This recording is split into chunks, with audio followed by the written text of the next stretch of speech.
Bismillahirrahmanirrahim. Assalamu alaikum. Today I am going to read nice guidelines for hypertension in pregnancy. Introduction. Most hypertensive disorders in pregnancy they develop for the first time in the second half of pregnancy after 20 weeks. If hypertension is present, we say it's gestational hypertension. Or if it's before 20 weeks, it means it's chronic hypertension. So, new hypertension can occur without significant proteinuria, gestational hypertension, or with significant proteinuria, with preeclampsia.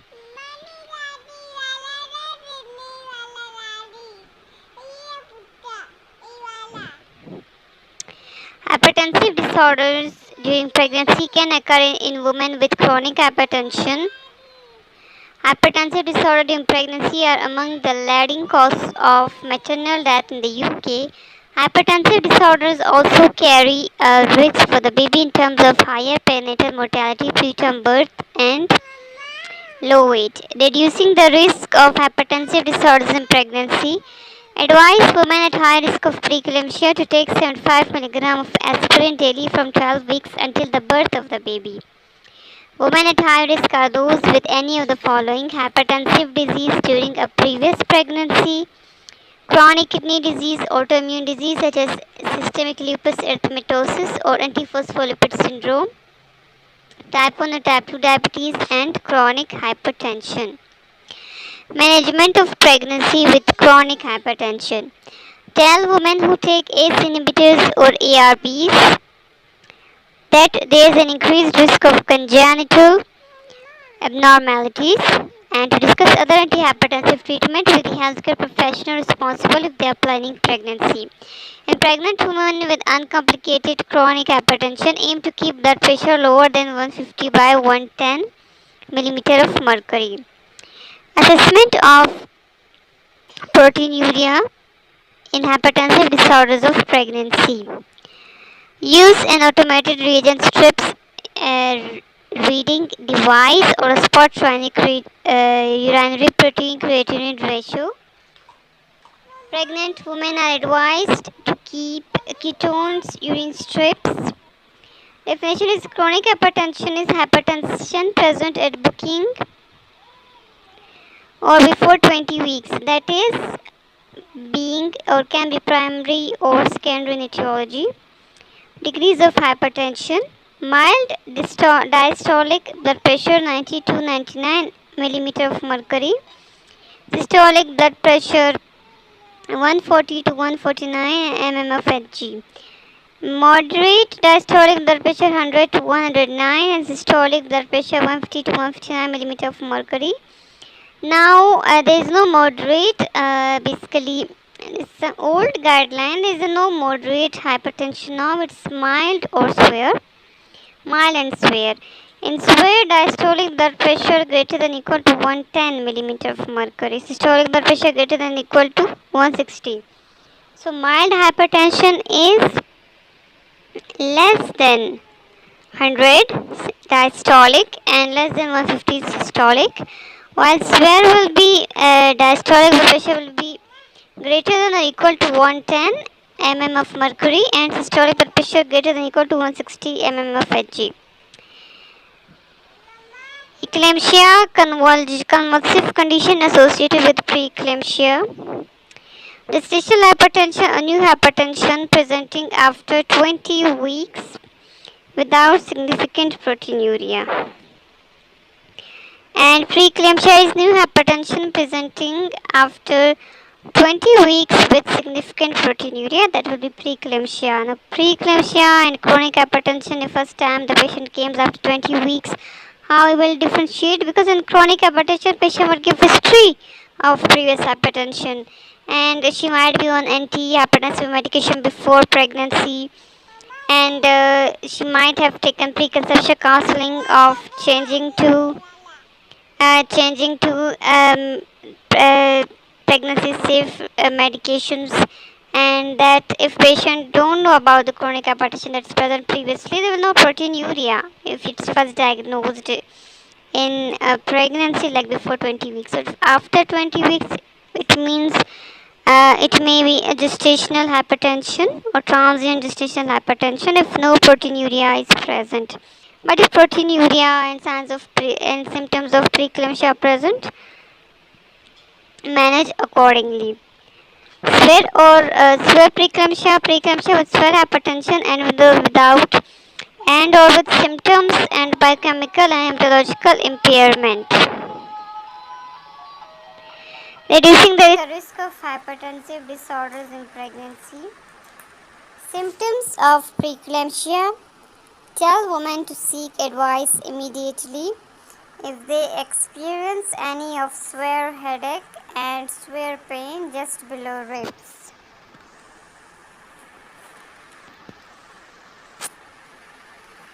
Problems with vision such as blurring, vomiting, flashing before eyes, and sudden swelling of hands, face, or feet. So that's the symptoms of preeclampsia. They are severe headache and severe pain just below ribs, and problems with vision such as blurring, vomiting, flashing before eyes, and sudden swelling of face, hands, or feet. Lifestyle intervention offer advice on rest, exercise, and work. Pharmacological intervention. Do not use the following to prevent hypertensive disorders in pregnancy: nitric oxide donors, diuretics and progesterone, and low molecular weight heparin. Nutritional supplements and diet. What are the nutritional supplements and diet? Do not recommend the following solely with the aim of preventing hypertensive disorders during pregnancy. Taking supplements of magnesium, folic acid, and restricting salt intake and acid antioxidants like vitamin C, fish or algal oils or garlic. Assessment of proteinuria. How we can assess proteinuria?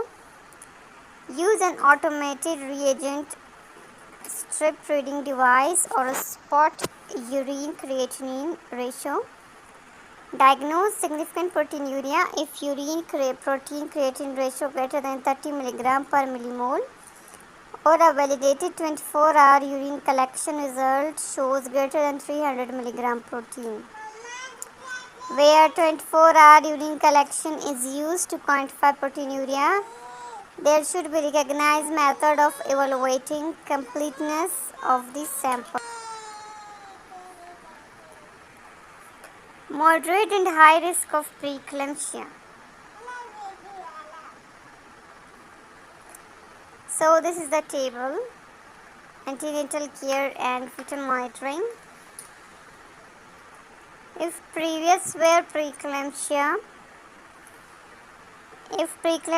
needing birth before 34 weeks, preeclampsia with the baby's birth weight less than 10th centile, intrauterine death, placental abruption.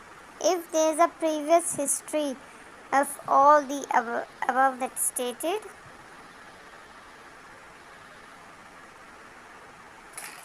that's previous severe preeclampsia, previous preeclampsia, needing birth before 34 weeks, preeclampsia with baby's birth weight less than 10th centile, and intrauterine death and placental abruption.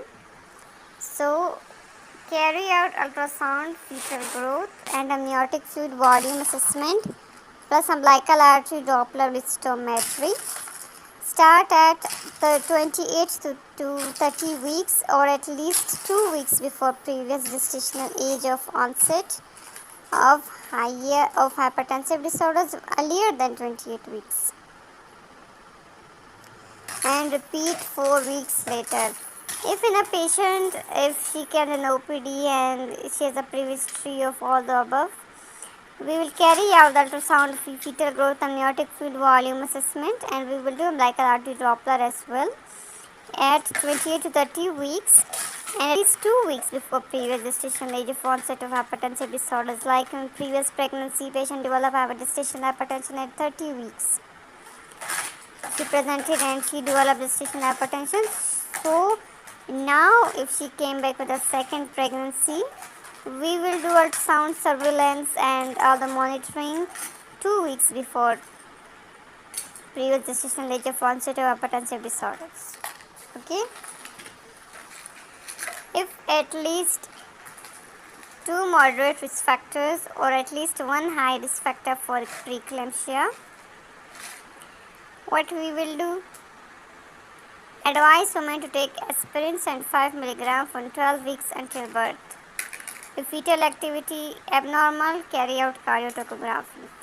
So it's saying we will prescribe patients 75 mg of aspirin antiplatelet agents from 12 weeks until birth in at least 2 moderate risk. What are the moderate risk? They are first pregnancy, it's the moderate risk, age greater than equal to 40 years, pregnancy interval greater than 10 years, BMI greater than 35 kg per meter square first visit, and family history of preeclampsia and multiple pregnancy. These are the moderate risk factors, and 2 of the factors should be present. That patient is candidate of starting aspirin from 12 weeks onwards. Or if there is a one high risk is hypertensive disease during previous pregnancy and chronic kidney disease, SLE, autoimmune disease like SLE or antiphospholipid syndrome, type 1 or type 2 diabetes, and chronic hypertension. Okay. Now this is chronic hypertension.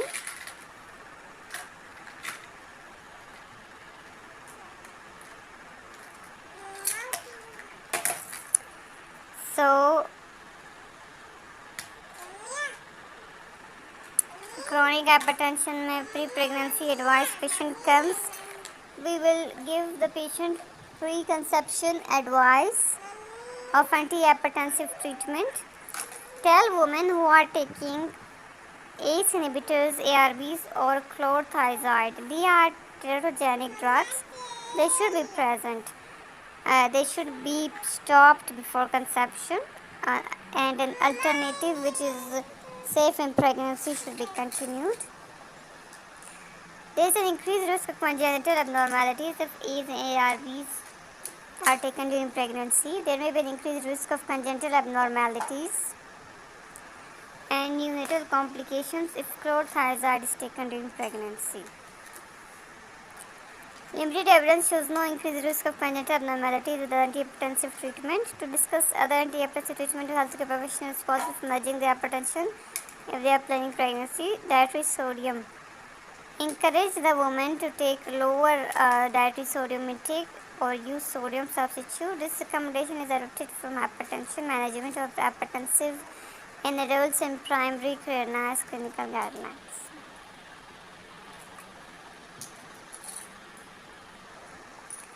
Antenatal care. Patient presence in pregnancy and what are antenatal care? Consultations. Schedule additional appointment based on individual needs. Timing of birth. If BP less than 160 by 110 mm of Hg with or without antihypertensive treatment. Do not offer birth before 37 weeks. If BP is moderate, less than 160 to 110. After 37 weeks, timing of antenatal, maternal and fetal indications for birth should be agreed between women and senior obstetrician. If refractory severe chronic hypertension, offer birth after course of corticosteroids. Antihypertensive treatment.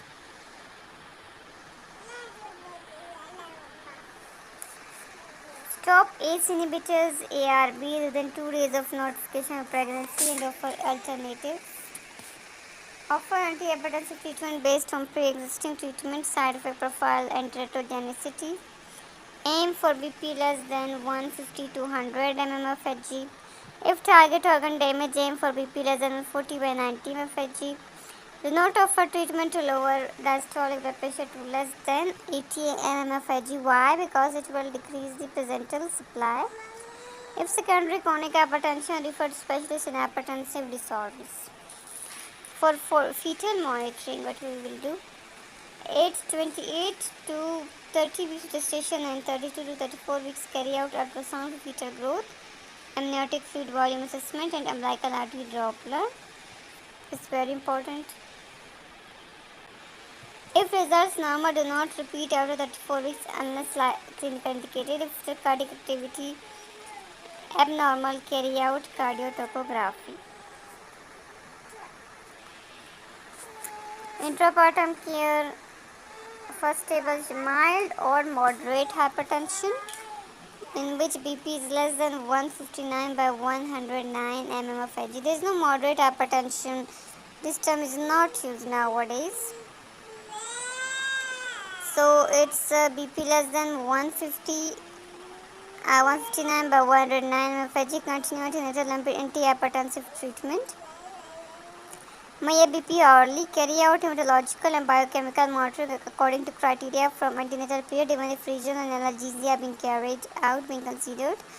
If BP is stable, do not limit duration of second stage. If BP unstable, we usually expedite the second stage of labor by applying instruments. But if patient is stable, baby is doing well, there is no need to expedite the second stage of labor. Severe hypertension, BP greater than 160 to 110. Continue antenatal antihypertensive treatment. Measure BP continually. If BP controlled within targets ranges, do not limit duration of second stage. If BP does not respond to initial treatment, advise operative birth.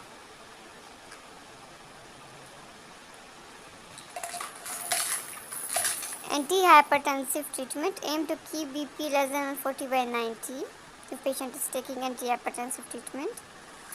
Measure BP daily for the first 2 days after birth. It is in postnatal care. At least once to 5 days after birth, as clinically indicated if antihypertensive treatment changed. If methyl-dopa was used during pregnancy, stop within 2 days of birth and restart pre-pregnancy antihypertensive treatment. Why? Because it causes postnatal depression. Continue antenatal hypertensive treatment. If woman is breastfeeding, avoid diuretic treatment for hypertension. Causes electrolytes imbalance. Assess clinical well-being of baby, especially adequacy of feeding at least daily for the first 2 days after birth. And offer women information about safety of drugs for baby receiving breast milk. Follow-up care. Review long-term treatment 2 weeks after birth. And offer medical review at 6 to 8 weeks. Postnatal review with pregnancy care team. 6 to 8 weeks. Okay. So that was all about the chronic hypertension. Now we will read about the gestational hypertension. So in gestational hypertension,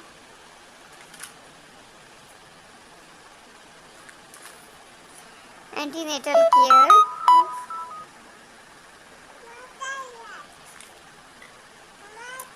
Carry out full assessment in secondary care. A healthcare professional trained in management of hypertensive disorders should carry out the assessment. Take into account previous history of preeclampsia, gestational hypertension, pre-existing vascular or kidney disease, moderate risk factors for preeclampsia, and gestational age of prescription. So mild hypertension. BP 140 by 90 to 149 by 99. That's mild. Do not admit to hospital. Do not treat hypertension. Measure BP no more than weekly. Treat for proteinuria at each visit. Use test for proteinuria at each visit using an automated reagent strip reading device or urinary protein creatine ratio. Carry out routine antenatal blood test. If presenting before 32 weeks or at high risk of preeclampsia, test for protein and measure BP 2 times a week. Timing of birth Do not offer birth before 37 weeks in mild hypertension. After 37 weeks, timing of and maternal and fetal indications for birth should be agreed between women and senior obstetrician. If refractory, severe gestational hypertension, offer birth after course of corticosteroids if required. Now, moderate hypertension. Do not, if moderate hypertension, BP 150 over 100, 2 is systolic and 159 to 109. There is no basically moderate hypertension nowadays. It's not used. We say only that it is mild and severe hypertension.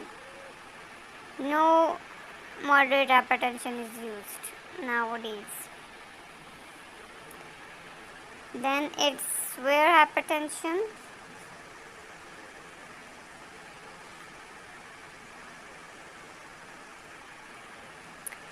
In severe hypertension, admit to hospital until BP less than or equal to 159 by 109 mm of Hg.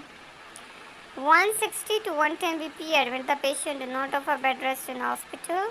Treat with first line oral labetalol to keep BP less than 150 by 80 to 100 mm of Hg. Measure BP at least 4 times a day. Test for proteinuria daily using automated reagent strip reading device and protein creatinine ratio. Test kidney function, electrolytes for blood count, transaminases, LFTs, bilirubin presentation, then monitor weekly. In women receiving outpatient care after severe hypertension with respect to control BP, measure BP and test for proteinuria 2 times a week. Carry out a blood test weekly.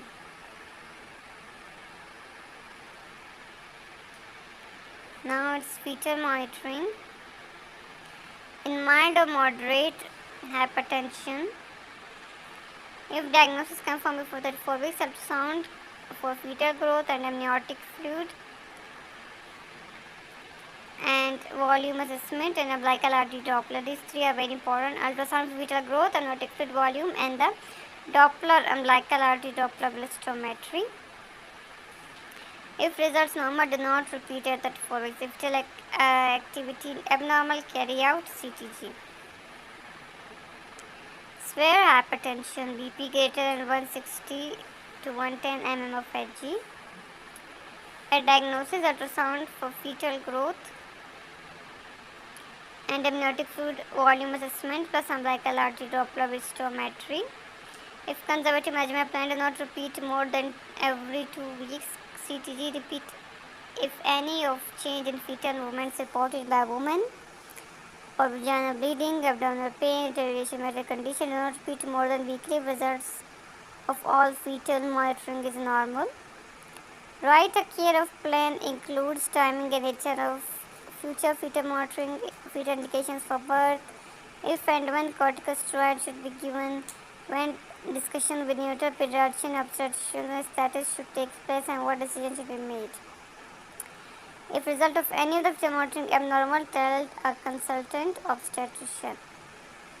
Intrapartum care of the baby, mild and moderate hypertension, measure BP hourly, continue antenatal antihypertensive treatment, carry out hematological and biochemical monitoring according to criteria from antenatal period, even if regional analgesia being considered.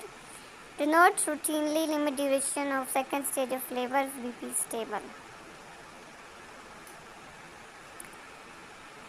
Severe hypertension, BP greater than or equal to 160 by 110 mm of Hg, measure BP continually. Continue antenatal hypertensive treatment. MVP control the target range is 0 to limit duration of second stage of labor. That's very important. MVP does not respond to initial treatment. Advise operative birth. Postnatal care is continue antenatal hypertensives, and if no antenatal antihypertensive treatment, start antihypertensive treatment. If BP is still greater than 150 by 100, measure BP daily for the first 2 days after birth, at least 3 to 5 days after birth, as clinically indicated. Hypertensive treatment is changed. If methandopa was used during pregnancy, stop within 2 days of birth. If BP falls to less than 130 to 80 mmHg, reduce antihypertensive treatment. If BP falls to less than 140 by 90, consider reducing antihypertensive treatment. If woman is breastfeeding, avoid dietary treatment for hypertension. Assess clinical well-being of baby at least daily for the first 2 days after birth. Offer women information about safety of drugs for babies receiving breast milk.